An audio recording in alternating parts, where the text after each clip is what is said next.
छोटा भाई जैन अब्बास भाई दी फरमाइश ते अंदाजा कर मेरे तरलियां दा ओ तेरी अजे ताईं कावड़ मोई नहीं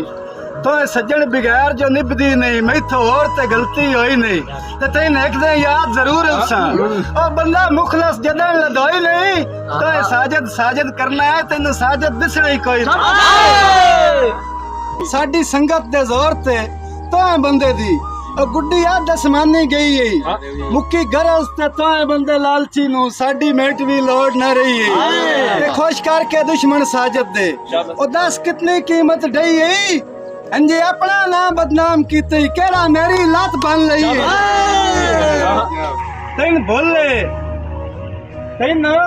बोले तेरियां धमकियां तो मैं साजद डर नहीं रहना ओ तेरे बाजू साडी किस्मत दा ओ छोटा बार नहीं रहना अगे हुंदी आई है कोई डर नहीं नवा काम कोई कर नहीं रहना ये निखड़ के तू बंदा जी सकदा है मैं भी फुट के मार नहीं रहना मगर फखर अब्बास इनांदी फरमाइश ते मैं साडी संगत दे जोर ते तो बंदे दी और साहब साडी संगत दे जोर ते तो बंदे दी गुड्डी आ दसमानी गई है मुक्की गरज ते तो बंदे लालची नु साडी मेट भी लोड ना रही है खुश करके दुश्मन साजद दे ओ दस कितनी कीमत ढई है